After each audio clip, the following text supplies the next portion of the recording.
Creo que saben bastante bien los que me siguen desde hace ya muchísimo tiempo que en este canal en raras ocasiones solemos hablar de fangames de Five Nights at Freddy's y muchísimo menos si se trata de proyectos de Roblox, ya que personalmente no me gusta la plataforma y siento que los juegos ahí o tienen una monetización exageradamente agresiva o suelen tener siempre problemas como bugs y demás cosas. Pero para que un juego como este haya captado mi atención, significa que hay algo que están haciendo bien, y no es misterio para nadie saber qué es Byte by Night, que ya ha tenido una popularidad tremendísima e incluso ya hice un video en el pasado hablando sobre este proyecto de manera superficial. Y después de tanto tiempo, finalmente lo tenemos en nuestras manos para jugar lo que será al menos la primera gran parte detrás de este proyecto que parece tener muy buena pinta. Hoy vamos a revisar, quizá no a tanta profundidad, pero sí dentro de lo más posible, lo que en mi opinión puede que sea el mejor fangame de FNAF creado para Roblox. Sin más dilaciones, buenos días, tardes o noches, y empecemos de una buena vez.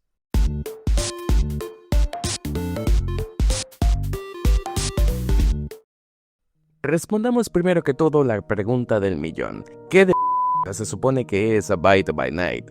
Bueno, Byte by Night no es cualquier fangame de Five Nights at Freddy's en Roblox, sino uno que decidió subir la apuesta un poquito más. Es un juego de terror multijugador asimétrico, del mismo estilo que Dead by Daylight, Project Playtime o para los que juegan en Roblox, Forsaken. El objetivo es sobrevivir hasta las 6 de la mañana y completar varias tareas en el mapa, mientras eres acosado o perseguido constantemente por uno de 3 killers animatrónicos: Springtrap, que por derechos de autor fue cambiado a El Podrido, The Mimic, que igualmente fue renombrado como El Error, y finalmente Ennard, que fue renombrado como El Doppelganger. Todos y cada uno de estos killers cumplen un papel en específico y tienen habilidades diferentes, teniendo incluso skins personalizadas de las que ya hablaremos más adelante.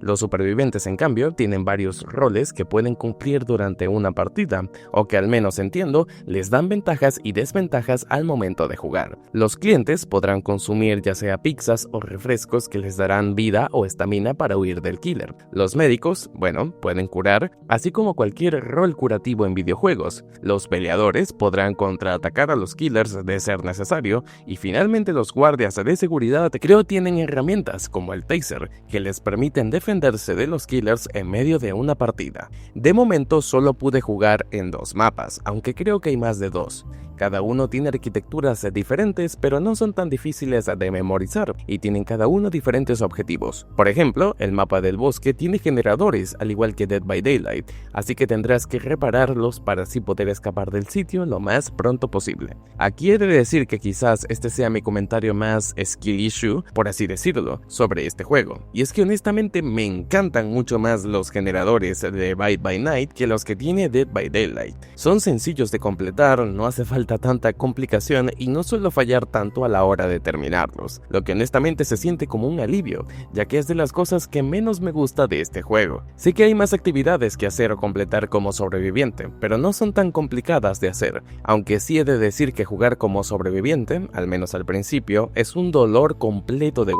Es bastante fácil para los killers el atraparte si no sabes lupearlos o al menos ganar el tiempo suficiente antes de escapar. Por ejemplo, en este clip esta jugadora estuvo vacilando el Springtrap durante un largo tiempo, pero aún así perdieron la partida ya que su compañero no aprovechó el tiempo para terminar los objetivos. Y me parece personalmente gracioso, ya que es algo que suele pasar muchísimo en este estilo de juegos. Creo que es un juego que me parece bastante sencillo, fácil de aprender y comprender, y que te puede divertir, la verdad. El ambiente, los mapas, las animaciones, personajes, mecánicas, todo está hecho de tan buena forma que puede asegurarte bastantes horas de diversión con amigos y compañeros de equipo si honestamente le dedicas un tiempito a aprender algunos conceptos básicos. Creo que eso es precisamente lo que hizo a este juego tan atractivo, ya que a diferencia de muchos otros juegos de Roblox que quieren imitar el estilo de Dead by Daylight, este se siente un poco más dinámico. Memorizarte o aprenderte las cosas que tienes que hacer para sobrevivir no representan un desafío de verdad,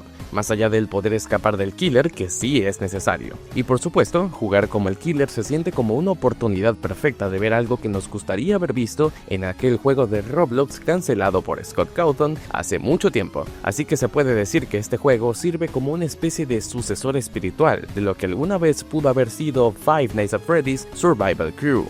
Algo que me gustaría destacar de este juego es que a diferencia de muchos otros, su monetización no es para nada agresiva. Es decir, puedes adquirir tanto skins como killers de manera gratuita, hasta donde tengo entendido, simplemente jugando lo suficiente y farmeando chatarra que te dan literalmente por jugar partidas. Pero si quieres comprar las cosas por adelantado, puedes apoyar a los desarrolladores comprando con Robux, lo que me parece bastante bien. Siento que pocos saben que Roblox suele ser demasiado agresivo con los creadores de juegos, por lo que esta medida, aunque a algunos no les haya gustado, yo no la siento tan despreciable. Y creo que poco se habla de las animaciones. Tanto la presentación de cada killer cada vez que se va a jugar, dan un aura impresionante que me parece irreemplazable y que me gustaría ver en más juegos de este estilo. No obstante, hay cosas que personalmente no me gustan mucho y que sí me gustaría que cambiaran. Sé que quizás es decisión técnica del juego, pero no me gusta que una vez que eres asesinado por un killer, inmediatamente te mandan al lobby, a esperar a que todos terminen. Es decir, está bueno eso, pero también me gustaría poder saltar a otro lobby donde haya una partida que esté a punto de iniciar, para no tener que esperar tanto. No me parece algo realmente grave, ya que incitan a que la misma gente se mantenga en la misma sala, pero me gustaría ir saltando de sala en sala para que no sea tan repetitivo. Tampoco me permite escoger o siquiera votar por mapas. Todos son aleatorios, incluido tu rol como sobreviviente o si quieres ser killer.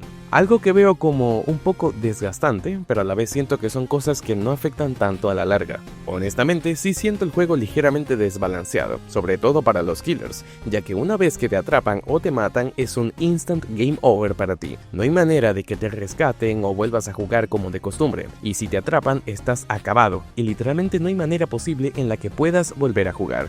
De resto, creo que no hay tantos aspectos negativos sobre este juego que podría destacar, más allá de que algunas skins me parecen algo feas. Por ejemplo, la skin de Toon Springtrap. Aunque me gusta el concepto, ya que viene directamente inspirada de la skin de Paymations de sus animaciones de Five Nights at Freddy's, siento que pudieron trabajarla un poquito mejor. Y la única que me gustó de verdad fue la skin de Springtrap Hoax, la cual sí está bastante buena. Sobre The Mimic, la skin de Arnold siento que es muy original, y la de FNAF Security Breach está estupenda, pero desafortunadamente no hay más. Y sobre Enar, pues ni skin ni baile tiene, así que ahí lo dejo. Además de eso, los bailes de los personajes como Springtrap o The Mimic son hermosos. Me encantan las referencias a los memes que hay tanto para supervivientes como para killers. Pero bueno, creo que es un juego que merece la pena probarlo al menos una vez y que saques tus propias conclusiones. Si tuviera que clasificarlo, diría que es un total 8.5 de 10. Solo hay algunas cosas que me gustaría que corrigieran, pero de resto el juego se ve disfrutable y lo mejor de todo es que es completamente gratis. No caigan en versiones falsas que hay por ahí, el juego es gratis. Dime tú abajo qué piensas sobre este proyecto y si ya lo jugaste abajo en los comentarios, ya que te estaré leyendo con mucha atención. Antes de despedirme, quería mandarle un saludito muy especial a nuestros killers del canal. Un saludo para Mónica Juliet, Calypso Senpai, Sugilla Sokovia e Ibidomi. Ya me estoy quedando sin voz. Nos vemos y hasta la próxima.